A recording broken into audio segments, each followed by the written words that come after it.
Jungkook জেহেপের দিকে তাকিয়ে বলল। জাংকুক নিজের কেবিনে চলে যায়। ম্যাম, আপনি জাংকুক স্যারের কেবিনে যান। তে আর কিছু না বলে সোজা কেবিনে ঢুকে গেল। জাংকুক, এই মেয়ে, কি সমস্যা তোমার? কারোর কেবিনে ঢুকতে হলে পারমিশন নিতে হয়, জানো না? তে কিছু না বলে রোবটের মতন কেবিনের বাইরে চলে গেল। বাইরে গিয়ে আবার ডোরে নক করলো। তে স্যার, আসবো? তের কাণ্ড দেখে জাংকুক কি বলবে কি করবে কিছুই বুঝতে পারছে না। জাংকুক চুপ থাকতে দেখে তে আবার ডোর নক করলো। এইবার জাংকুক কথা বলল। জাংকুক, হ্যাঁ আসো। তা তোমার নাম কি? তে বলল, আপনার মাথায় কি তার 3-4টা ছেঁড়া আছে? কে বললা তুমি? চোখ রাঙিয়ে বলল তে। এখন তো জেহেপ স্যার বলল আমার নাম।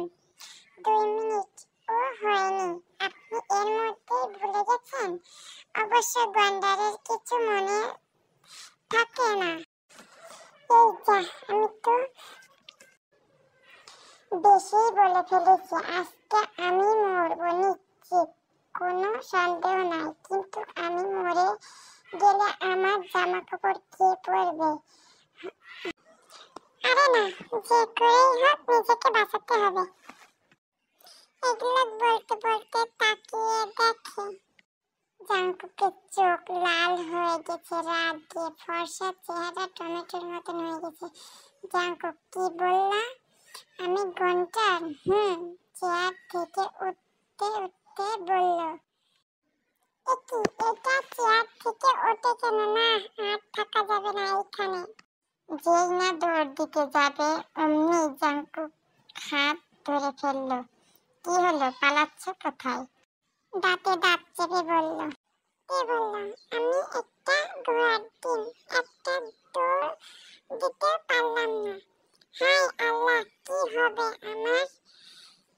চোখ বন্ধ করে আছে ভয়ে। আর জাংকুক অপলক ভাবে তেকে দেখছে। একটা মেয়ে ভয় পেলে এত সুন্দর লাগে? তেকে না দেখলে আমি জানতেই পারতাম না। তের ভয়ে ঠোঁট কাঁপছে, যা জাংকুককে ক্রমশ টানছে তার দিকে। জাংকুক নিজেকে কন্ট্রোল করতে পারছে না। জাংকুক একদম তের কাছাকাছি চলে গেছে। তের নিঃশ্বাস জাংকুকের অনুভব করতে পারছে। তে বলল, ওরে গন্ডার, আপনি এত কাছাকাছি আসেন কেন আমার? আমার নিঃশ্বাস নিতে কষ্ট হচ্ছে, কান্না করে দিয়ে বলল তে। তের চিৎকার শুনে জাংকুকের হুঁশ ফিরে। জাংকুক, এই মেয়ে, একদম চুপ, একদম কান্না থামাও বলছি। জাংকুকের ধমক শুনে তে কান্না থামিয়ে দেয়। তে বলল, গন্ডার প্লিজ। হাই কি বলছি এগুলো? সরি স্যার, প্লিজ আমাকে মাফ করে দিন। আমি আর এখানে চাকরি করব না, আজই চলে যাব। না, এত সহজে এই মেয়েকে মাফ করে দেওয়া যাবে না। আমার মুখে মুখে তর্ক, একে তো শায়েস্তা করেই ছাড়বো। স্যার প্লিজ মাফ করে দেন আমাকে। ওকে, মাফ করতে পারি, কিন্তু একটা শর্তে। এই শালাই কি কথা বলবে? নিশ্চিত মনে হয় শয়তানি বুদ্ধি আছে। কি শর্ত? এইখানে সাইন করো। একটা সাদা পেপার কলম হাতে ধরিয়ে দিয়ে বলে। আরে, এত সাদা পেপার, দিন সাইন করে দিচ্ছি। জলদি সাইন করে চেয়ার থেকে উঠে যেতে নিল। আরে দাঁড়াও, শুনবে না কিসে সাইন করলে? ডেভিল হাসি দিয়ে বলল। কিসে আবার? সাদা পেপারে? হাসতে হাসতে বলল। এখন তো এটা সাদা, বাট 10 মিনিট পরে আর সাদা থাকবে না। মুচকি হেসে বলল। কেন, ময়লা ঢেলে দিবেন যাতে কালো হয়ে যায়? তো আমাকে বলেন, আমি করে দিচ্ছি।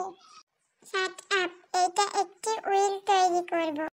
আমি সেখানে লিখব, যতদিন না আমি তোমাকে পারমিশন দিচ্ছি ততদিন আমার অফিস থেকে যেতে পারবে না। জব ছাড়তে পারবে। মাথায় হাত দিয়ে তে বলল, ইয়া আল্লাহ, ইয়েস মিস্টি।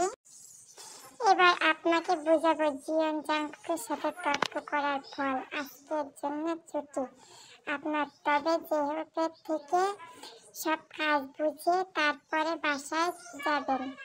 Mind it. এই বলে জাংকুক কেবিন থেকে চলে যায়।